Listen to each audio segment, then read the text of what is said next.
Irmãos queridos, vamos abrir a palavra de Deus então. Antes de falar sobre o texto, você sabe que domingo é hoje? Good Friday? Não, nem Friday gente, é domingo. Que domingo é hoje? Good Friday. É legal. Que domingo que é hoje? Hoje é o chamado Domingo de Ramos. No calendário cristão, esse é um domingo que é muito celebrado. Para nós evangélicos, por causa da rixa, da besteira que existe de evangélicos e católicos romanos, o movimento evangélico de algumas classes deixou de dar o devido significado a esse Domingo de Ramos, que ele não é católico romano, ele é bíblico. Então eu queria te convidar a fazer uma coisa agora rapidinho. Se você está com o telefone na mão, abre aí em Mateus capítulo 21 e você vai ver isso rapidamente.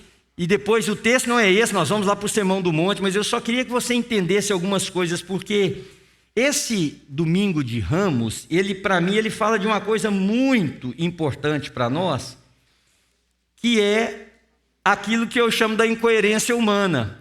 Se você olhar no capítulo 21 de Mateus, você verá aí no versículo de número 8, porque é quando Jesus está entrando em Jerusalém. No versículo de número 7, trouxeram a jumenta e o jumentinho, colocaram sobre eles os seus mantos e sobre estes Jesus montou. E aí o texto diz que uma grande multidão estendeu pelo caminho seus mantos, outros cortavam ramos de árvores e os espalhavam pelo caminho. Quando Jesus foi entrando em Jerusalém, e a multidão gritava, o que diz aí no próximo versículo?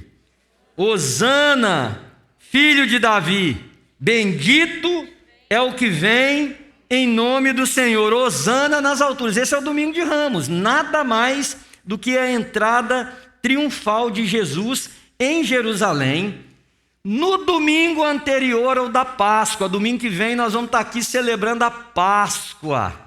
Eu quero até te convidar a fazer sua inscrição para o nosso encontro de domingo que vem, o mais rápido possível, porque o nosso domingo de Páscoa é o culto mais celebrado dessa igreja, quase. Então, o que eu queria te mostrar com o Domingo de Ramos, antes da gente entrar na nossa mensagem? É que essa mesma multidão, o que eles gritavam? Quem se lembra?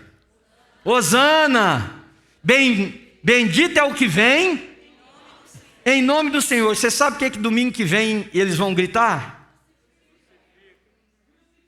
É a mesma multidão que disse, bendito que vem em nome do Senhor. Uma semana depois gritava, crucifica-o, crucifica-o, crucifica-o.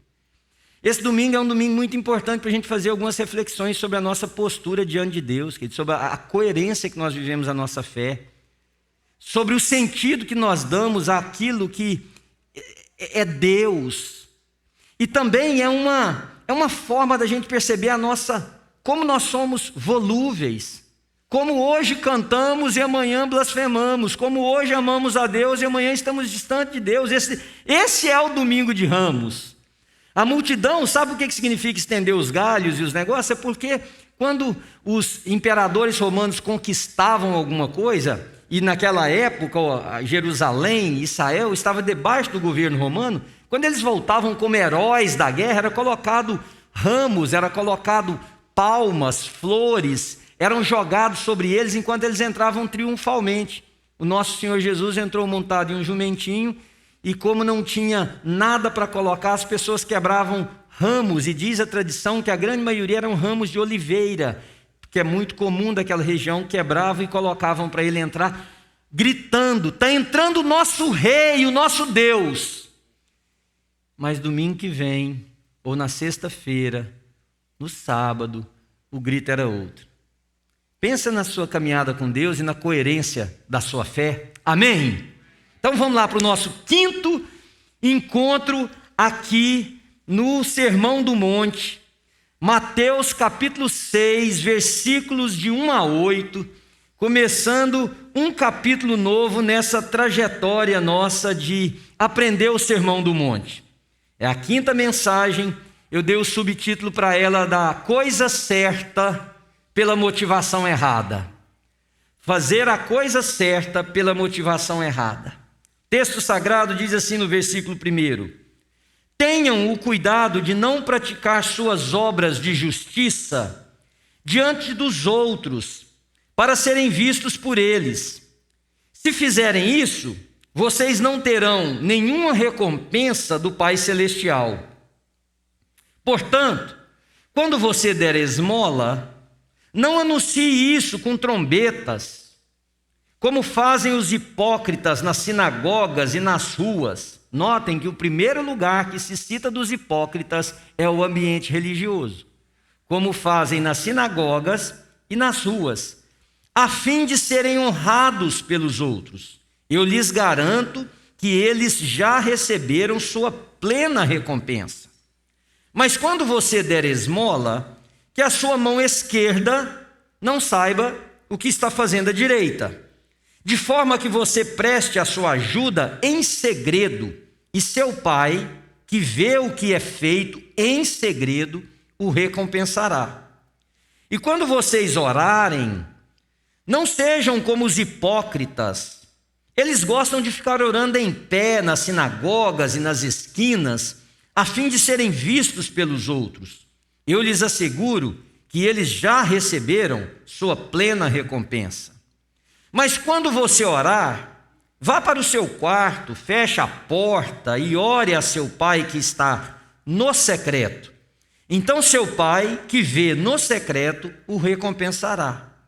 E quando orarem, também não fiquem sempre repetindo a mesma coisa como fazem os pagãos. Eles pensam que por muito falarem, serão ouvidos. Não sejam iguais a eles, porque o seu Pai sabe do que vocês precisam, até mesmo antes de o pedirem. Eu quero que você preste atenção num jogo de palavras que o escritor faz. Quando ele faz já receber a sua plena recompensa, a nossa cabeça pensa imediatamente que aquilo que estamos fazendo deu resultado, logrou o sucesso. Não, é o contrário. O que o texto está dizendo, que aqueles que procedem com essa vida hipócrita, com essa vida, uma palavra pesada, falsa, por essa vida de aparência, a recompensa já está no que estão fazendo. Ou seja, de Deus não receberão nada. Eu quero mais uma vez lembrar você o que nós estamos fazendo ao estudar o Sermão do Monte, qual é o propósito meu e qual é o propósito que eu entendo que esses 3 capítulos querem nos mostrar. Primeiro, é que o Sermão do Monte desafia, querida, a mim e a você, a pensar sobre qual é a nossa percepção sobre Deus. Como que nós vemos Deus? Como que nós pensamos o nosso relacionamento com Deus? E principalmente, qual é a percepção que nós temos do que significa seguir a Jesus? Segundo, o Sermão do Monte, ele vem expandir a compreensão que nós temos sobre a fé, para além de dogmas religiosos, para além de posturas de igreja, para além de costumes que nos foram passados, vem expandir. Por exemplo, quando eu disse no domingo passado que o adultério não é um encontro sexual de um homem e uma mulher em uma situação de descompromisso ou de compromisso de uma das partes apenas. Não! O Senhor Jesus disse que é uma questão de um desejo lascivo, que controla o nosso ser, que permeia a nossa mente, que direciona os nossos passos. Então, o Sermão do Monte vai expandindo a compreensão do que é ser de Jesus, do que é ser cristão, do que é andar com Deus. E por último, o Sermão do Monte vem desbaratar a construção que a gente faz de apoio da nossa fé na religião. E por religião, eu quero dizer essas coisas humanas que a gente acha que justifica a nossa fé. A fé só tem uma base: Jesus Cristo de Nazaré. E o nosso encontro como comunidade da fé tem como base isto. Pedro, num diálogo com Jesus, Jesus diz: tu és Pedro, e sobre esta pedra edificarei a minha igreja. Qual é a pedra? A pedra não é Pedro, A pedra é a declaração de Pedro que tu és o Cristo, o Filho do Deus vivo. Paulo, escrevendo a Timóteo, diz que não há nenhum nome debaixo do céu pelo qual nós podemos ser salvos, a não ser o nome de Jesus de Nazaré. Então o Sermão do Monte desconstrói a ideia dos religiosos da justificação que eles tinham no fato de ser religioso. Em nossas palavras hoje, significa que desconstrói de mim e de você o apoio que nós podemos criar, achando que a frequência numa igreja, a doação de dinheiro, o trabalho voluntário ou qualquer outra coisa pode nos aproximar de Deus. Sim, pode, quando ele não parte do apoio para dar veracidade a isso.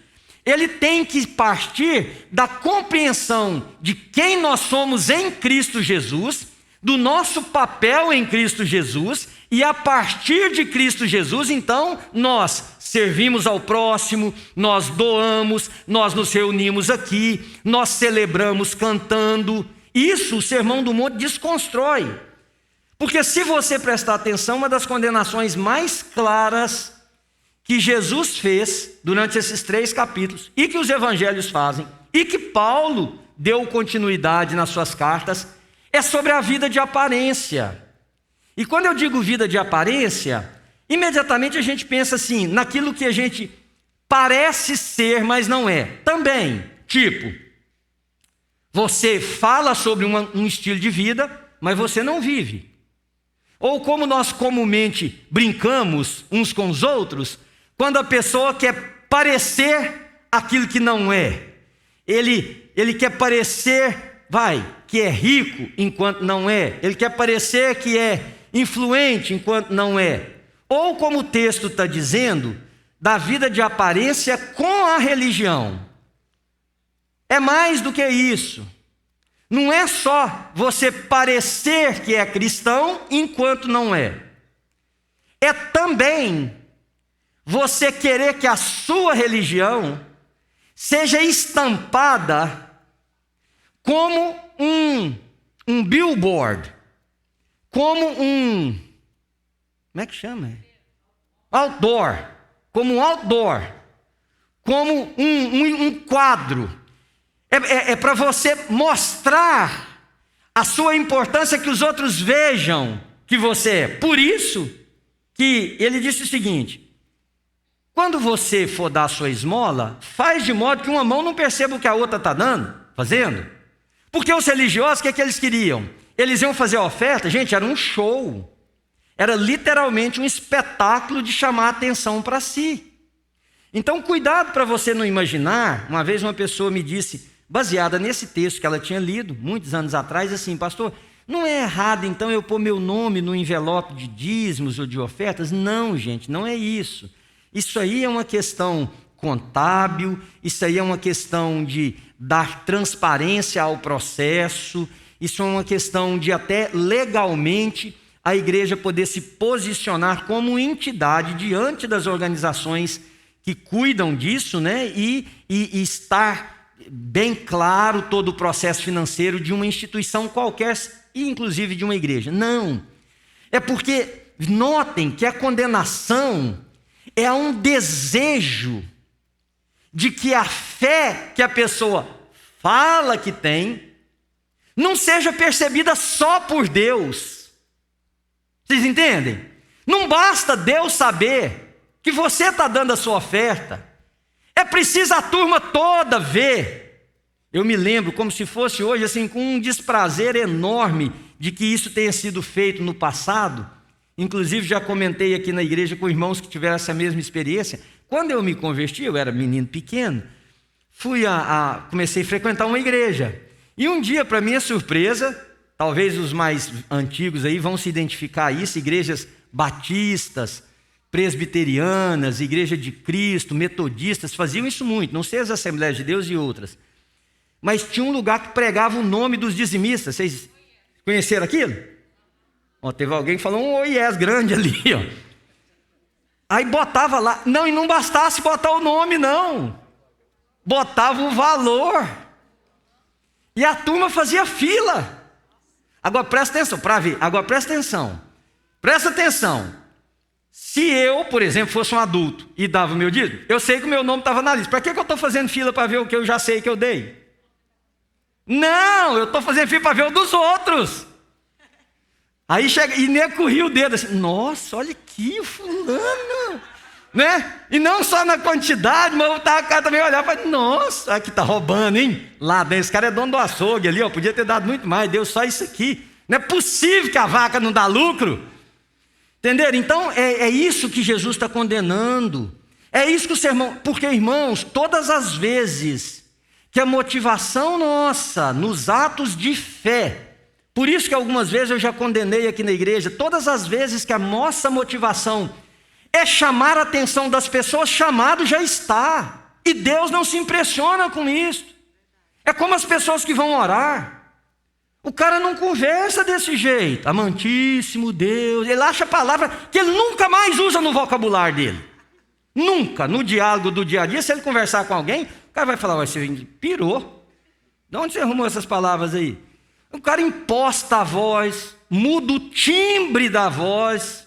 A pessoa fala de um jeito, na hora de orar engrossa a voz. É essa hipocrisia. Você está querendo chamar a atenção de quem? Então o Sermão do Monte está desconstruindo isso.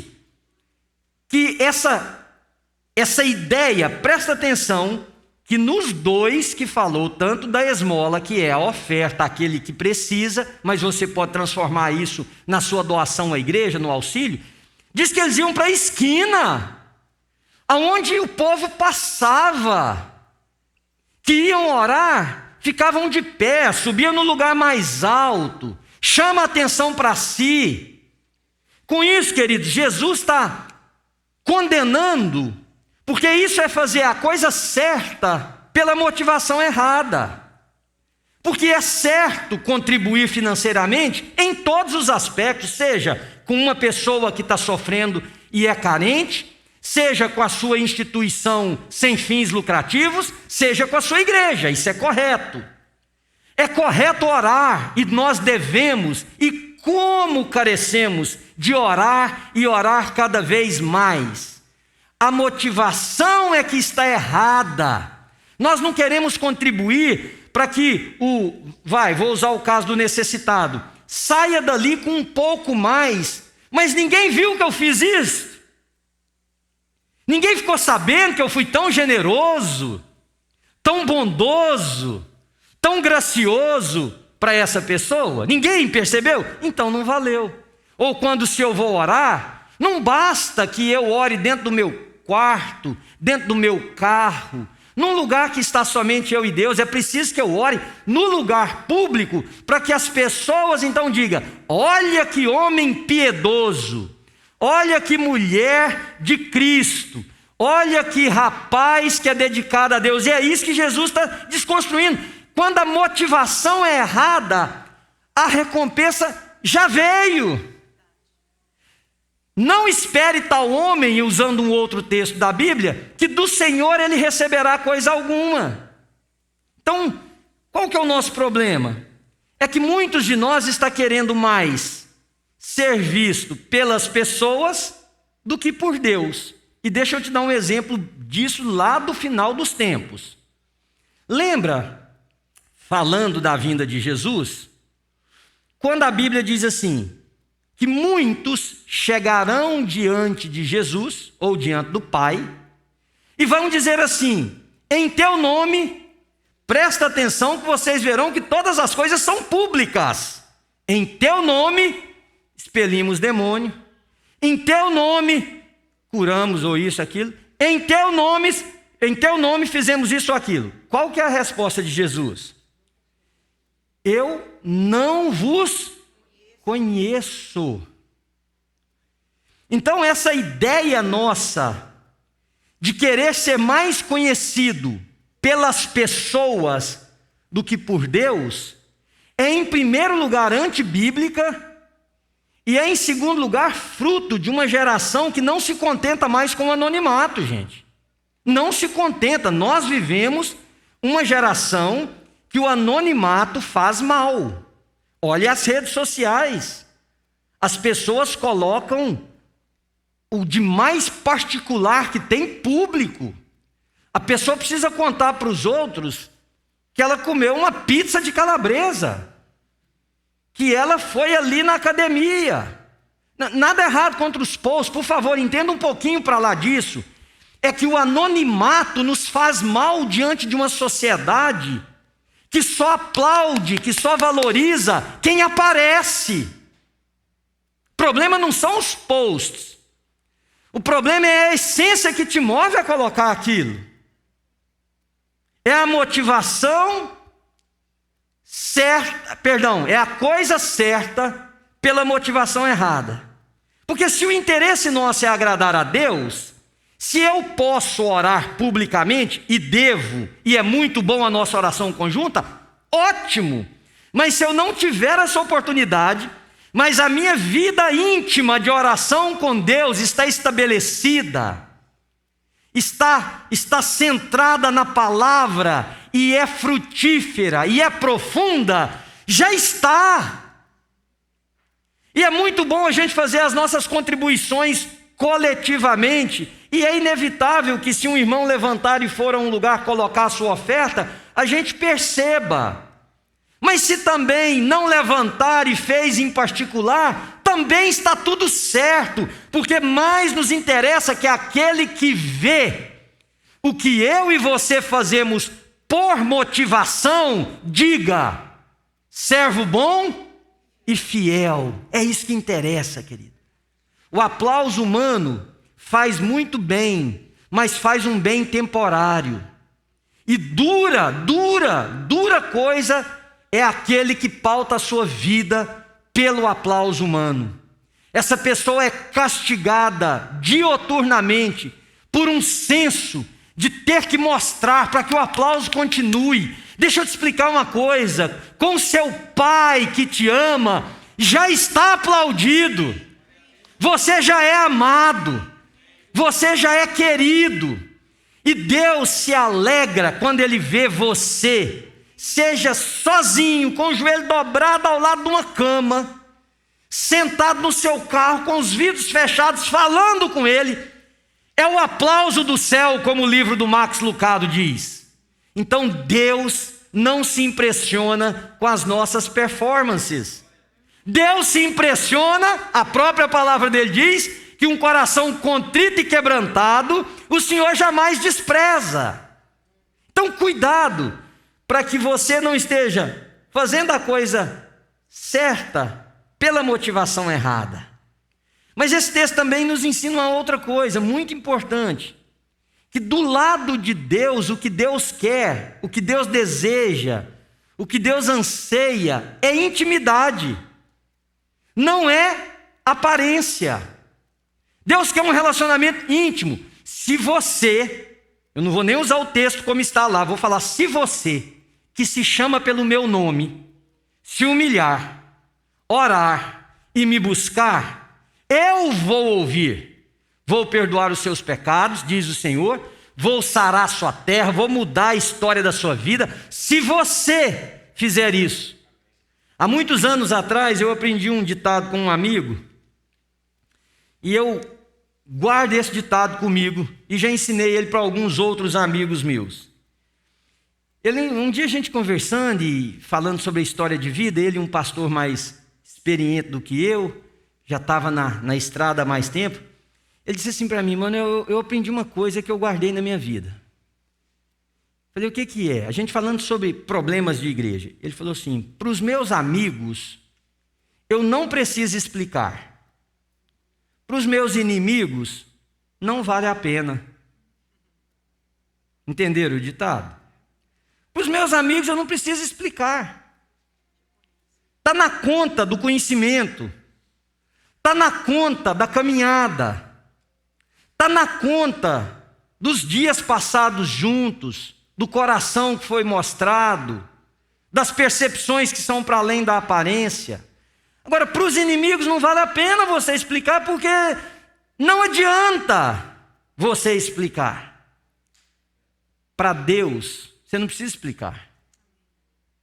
Já está na conta do amor de Deus por você. Você não precisa tentar impressionar a Deus, querido.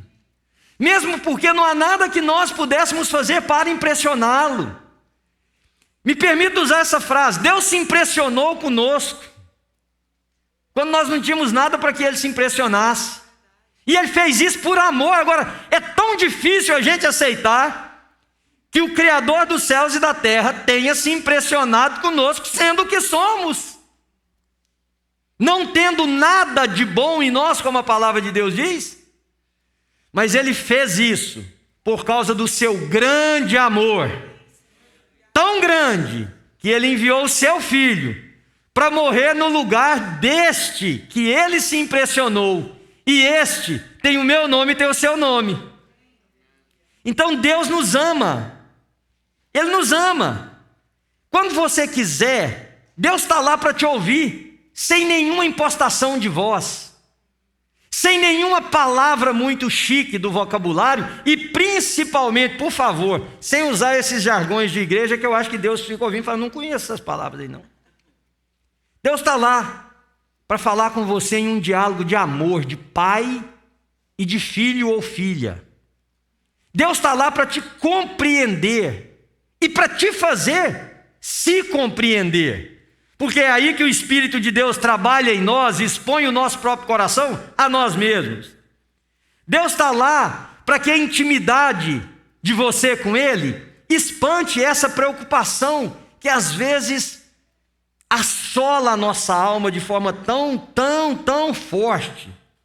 Deus está lá para que o amor dele por você espante o medo, porque o perfeito amor lança fora todo medo. Deus está lá para que as nossas imperfeições, e nós as temos, sejam corrigidas em amor, para que você cresça e para que você seja transformado. Então o que Deus quer? Intimidade.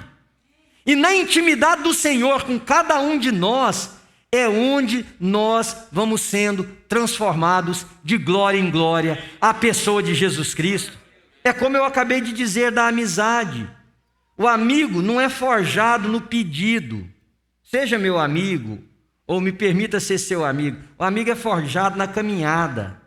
E a amizade mais forte, ela é forjada entre erros e acertos.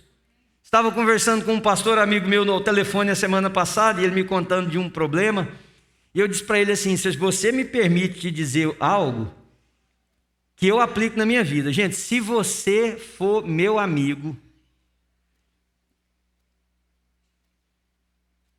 procurar a palavra certa, que esse negócio depois das dicas. Eu vou errar com você. Vou te explicar uma coisa. Tem gente que diz assim: poxa, o cara era meu amigo e foi errar exatamente comigo. Presta atenção. Se você e eu errarmos com os inimigos, nós estamos lascados. Com L maiúsculo. Com quem que a gente tem que errar? Agora nós somos tão hipócritas que a gente quer que os nossos amigos errem com os inimigos. Porque se você errar com o seu amigo, ele vai ter misericórdia de você. Ele tem conta de amor maior. Ele vai pesar isso baseado em caminhadas. Ele vai pesar isso baseado em afeição. Então, com Deus, a gente fica pensando o seguinte: se eu errar, eu tenho que errar escondido. A gente prefere agradar as pessoas e a gente prefere errar com Deus, mas agradar sempre as pessoas. Ou a gente prefere errar com as pessoas, tentando agradar a Deus através das pessoas. Se você errar com Deus, você chega para Deus e diz: Senhor, me perdoe, eu errei. E a Bíblia diz que para o perdão ou para o pecado existe perdão e restauração. E a intimidade de Deus, queridos, é aquele com Deus, é aquele que nos faz crescer, é aquilo que nos faz ser transformados de glória em glória, é aquilo que faz que a gente não grite numa semana assim: bendito que vem em nome de Jesus, e na outra semana a gente grita: crucifica-o, crucifica-o, crucifica-o. É só a intimidade com Deus que faz isso. E por último, cuidado ao ler esse texto, porque esse texto fala em 2 locais sobre recompensa. Ora, é uma questão de análise de texto só. Se tem recompensa para quem fez errado, o que é que isso implica? Que também tem recompensa para quem faz certo. Ok? Então o texto fala de recompensa 2 vezes. O texto fala de que a contribuição feita da forma correta vai produzir algo para nós. O texto também fala que a oração feita da forma correta vai produzir algo para nós. Tudo isso aí é bíblico. Qual que é o perigo? O perigo que eu vejo nesse texto e que eu chamei para vocês gravarem, é cuidado com a meritocracia. Cuidado, queridos, com isso, meritocracia. Que é o direito pelo direito. Que é o ter pelo direito de ter sido feito, comparecido, praticado. Sabe o que é isso? É servir para não ser condenado por Deus um dia. Isso não é coração generoso. Isso é meritocracia. Eu sirvo para que um dia, quando Deus chegar e eu estiver diante dele, eu vou poder dizer, eu fiz. Sabe o que é meritocracia? É ofertar para que Deus te dê coisas em retorno da sua oferta. Nada mais é do que meritocracia isso. Você pensa assim, ainda mais que há pastores que gritam isso dos púlpitos a plenos pulmões, você vai dar um tanto, você vai receber tantas vezes mais. Você faz isso e vai te voltar em retorno tantas vezes mais. Enquanto não houver uma compreensão de que tudo deve partir de um coração generoso que compreende quem é em Cristo Jesus. Irmão, deixa eu... Não está aqui na mensagem, mas deixa eu compartilhar uma coisa com vocês. Tem muitos de nós que pensam errado o que é que Jesus está fazendo com a gente. Presta atenção no que eu vou te ensinar. Tem muitos de nós que acham que Jesus está trabalhando o Manuel velho, antigo, o Manuel errado, para ver se ele fica um Manuel melhor. Essa é a perspectiva que a maioria de nós temos de que Deus está fazendo na nossa vida. Não é. Eu e você que nos convertemos, morremos com Cristo Jesus. Nós fomos um vaso de barro que foi quebrado e não foi remendado. O que ele foi? Refeito. Então Cristo não trabalha no Manuel velho para ver se ele fica um Manuel melhor um pouquinho. Cristo trabalha no Manuel que foi refeito à sua imagem, para que esse Manuel compreenda qual que é o seu papel, o seu lugar, o seu propósito e viva de acordo com a imagem daquele que o chamou. Então todas as vezes que você perder de vista isso, você vai para a meritocracia. É você congregar, comparecer aqui, por exemplo, para ter direito a ir para o céu. Ou para que lá na contabilidade celestial não tenha uma marca vermelha diante do seu nome, dizendo assim, poxa, cara, você não aparece tem quanto tempo aí? Vamos lá. Aí o outro que é mais adoecido ainda diz assim, então eu não preciso de ir. É exatamente isso que o Sermão do Monte faz com a gente. Ele desconstrói isso e fala assim, você não tem que ir para ir para o céu, mas você também não tem que comparecer por obrigação. Você tem que querer estar com seus irmãos, o que é próprio daqueles que foram lavados e redimidos no sangue do Cordeiro. Nós não estamos aqui para ter, queridos. Nós estamos aqui porque somos. Agora, se o estar aqui está linkado a algum processo de autojustificação, de paga, de coisa, o problema não está no ato, o problema está em você. É a coisa certa, pela motivação errada. É porque você ainda está permitindo ou se achando, como Jesus trabalhando no velho homem ou mulher, e não é velho na idade, aí as moças também, numa pessoa melhorzinha um pouquinho. Não, nós morremos com Cristo, fomos feitos nova criatura. Agora o Espírito trabalha em nós para que essa nova criatura, chamada Manuel ou qualquer um de vocês, viva segundo o propósito daquele que o tirou de um mundo de trevas para a sua maravilhosa luz. E esta compreensão é o que tira a meritocracia. Eu não oro para que Deus faça. Eu oro porque eu preciso conversar com meu pai. E nessa oração eu mostro para ele as minhas necessidades. E eu peço a ele que pela misericórdia dele, ele faça aquilo que ele puder e quiser fazer sobre a minha vida. Mas nessa oração eu também rasgo meu coração para Deus dos meus medos, das minhas incertezas, das minhas incoerências. E nessa oração eu também agradeço ele, porque é um diálogo de um filho com um pai, e que eu não preciso ficar batendo na mesma tecla para que ele um dia resolva fazer o que ele quer fazer. E é isso que Jesus diz: não seja como os pagãos. Ele não diz nem as pessoas que temem, não, os pagãos. Vocês não precisam ficar repetindo a mesma coisa como quem está querendo encher a cabeça de quem está te ouvindo para ver se finalmente sai alguma coisa que você quer. É o seu pai.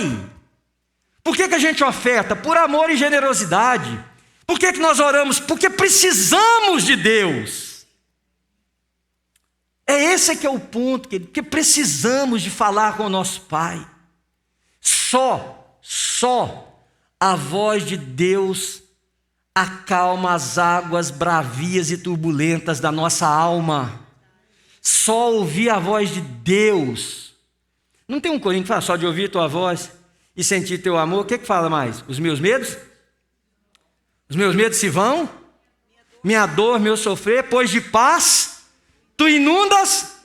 O que faz isso? A voz de Deus. Então a gente não está orando para poder ter coisas, ganhar coisas. E a gente pede, está tudo certo, porque a Bíblia diz que nós devemos trazer as nossas petições, a nossa ação de graça diante de Deus. Mas a oração é a relação de um filho que não pode ficar longe do pai. E não é um monólogo, é um diálogo, onde nós falamos e onde nós ouvimos. Onde a gente fala e Deus responde. E é a voz dele que acalma o meu coração e o seu coração. É a voz dele que dá certeza para a gente. É a voz dele que vem nos fortalecer, porque nós ouvimos do nosso Pai. Então cuidado com a meritocracia. Cuidado, querido, com essa coisa de você fazer para ser visto pelos outros, ou fazer, pior do que ser visto pelos outros, fazer para ser visto por Deus. Fazer para ser visto por Deus. Como assim, pastor? Ele não vê tudo? E eu encerro com essa colocação para vocês. Sim, ele vê tudo. Ele vê inclusive o que é que movimenta o nosso coração. Um dos primeiros encontros que eu fiz numa busca mais profunda de caminhada com Deus e de espiritualidade, o mentor disse o seguinte: eu queria que você se perguntasse, queria que você fizesse uma pergunta para você, mais ou menos assim. Nós éramos algumas pessoas, tinha pessoas como eu que era pastor, tinha gente que era professor, tinha gente que era músico, tinha gente que cantava. Ele disse o seguinte: você já parou para perguntar a você mesmo se você faz o que você faz para você ou se é para Deus? Por exemplo,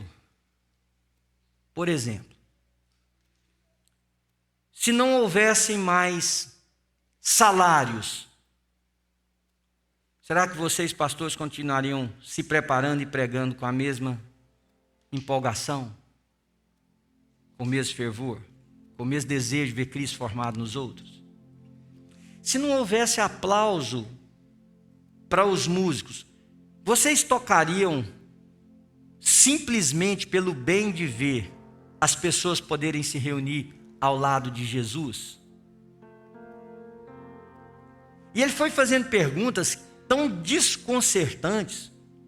Por exemplo, no meu caso que sou pastor, ou no seu, vamos supor que você seja um líder de pequeno grupo aqui, vamos supor não, né? Vocês que são líderes de pequeno grupo aqui na igreja. Nós lemos a Bíblia, eu leio a Bíblia como instrumento de trabalho, ou eu leio a Bíblia como inspiração do mesmo livro que precisa ler cada um daqueles que se encontraram com Deus? O que é um instrumento de trabalho? Eu preciso preparar, eu preciso comunicar ela a vocês, eu preciso conhecê-la para ajudar vocês o máximo que Deus me permitir conhecê-la também. Então eu leio a Bíblia como instrumento de trabalho, eu leio a Bíblia como o livro de Deus para mim. No meu caso eu tenho que fazer as duas, mas será que eu não faço só uma e geralmente só a pior? Vocês entendem o que eu estou dizendo? Você que é líder de pequeno grupo, você que cuida de alguém, você que tem um cargo na igreja, você que serve, por que você faz? E por que você faz do jeito que você faz? E aqui eu vou usar como se todos fizessem com muita empolgação, com muita dedicação. Por que você faz com a dedicação que você faz? E olha, cuidado para você não dar uma resposta rápida. Ouça-me nisso com atenção. Cuidado para você não dar uma resposta rápida. Por que você canta? É para agradar a Deus. Não dá essa resposta tão rápida. Porque, irmãos, é isso aqui que Jesus está ensinando. Principalmente antes de entrar na oração que nós veremos a semana que vem. A mais importante oração da Bíblia. Por que você ora?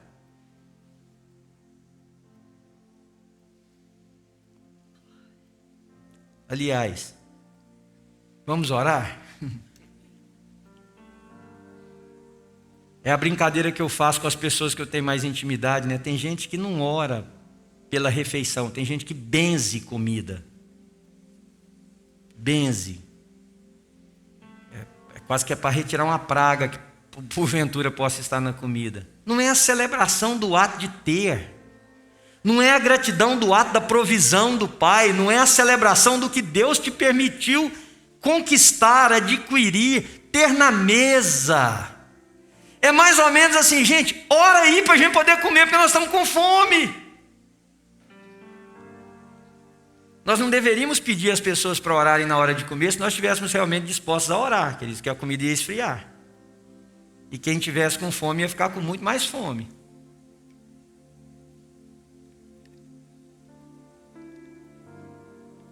Vamos orar? Você fecha seus olhos e pensa nas palavras que você ouviu das Escrituras Sagradas nessa manhã.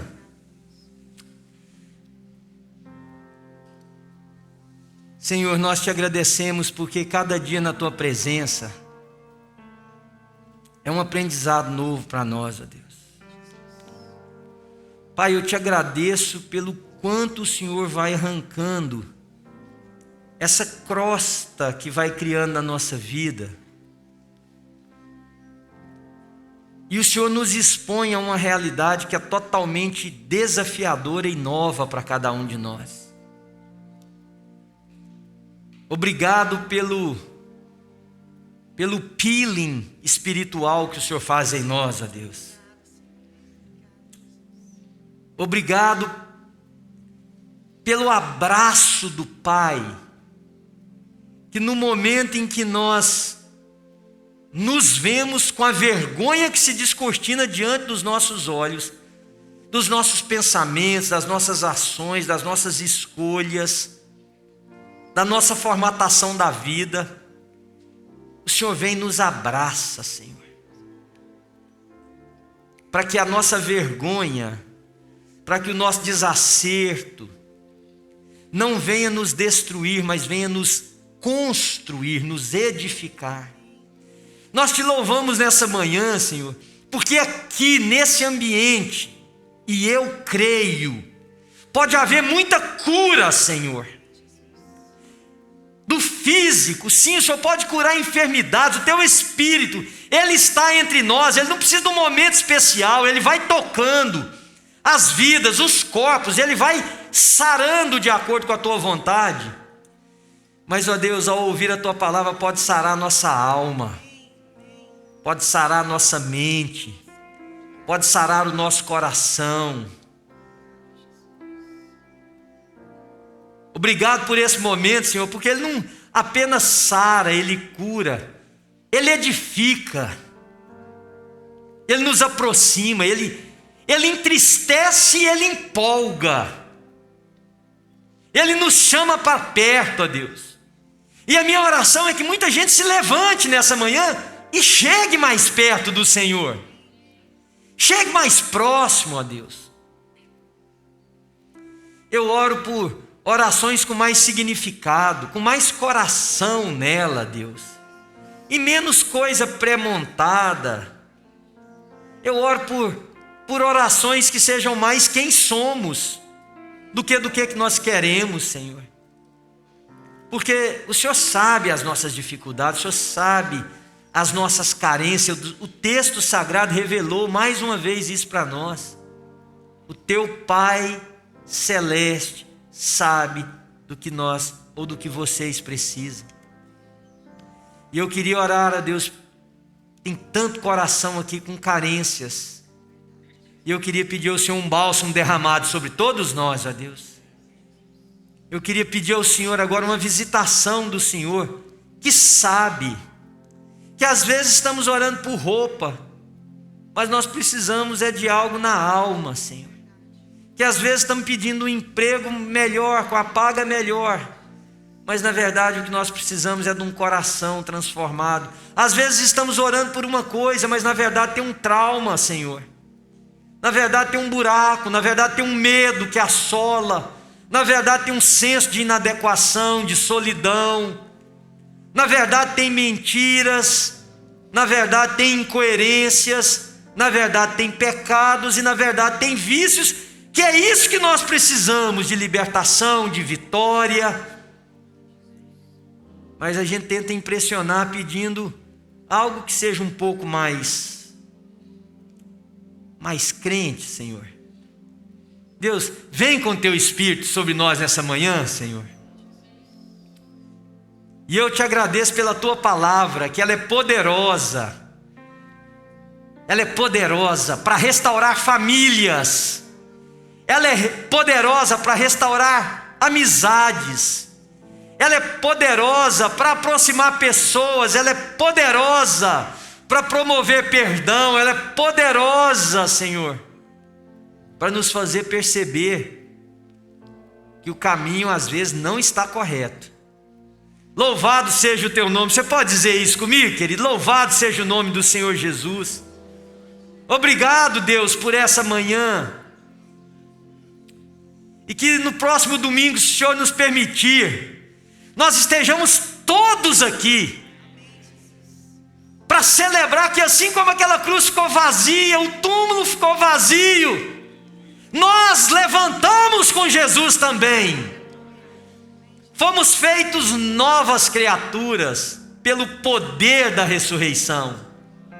E assim como Ele ressuscitou, um dia, nós que já tivemos partido, quando o Senhor voltar, ressuscitaremos junto com aqueles que serão arrebatados, levados com o Pai. Que o Senhor abençoe cada pessoa aqui, Senhor, aqueles que estão distantes, que a graça do Senhor venha sobre cada irmão. Que o amor de Deus, o nosso Pai, a graça de Jesus demonstrado na cruz do Calvário, a comunhão, a consolação do Santo Espírito de Deus, seja, irmãos queridos, filhos de Deus, sobre todos nós, não somente hoje, mas todos os dias da nossa vida, no nome de Jesus. Você diz amém, querido?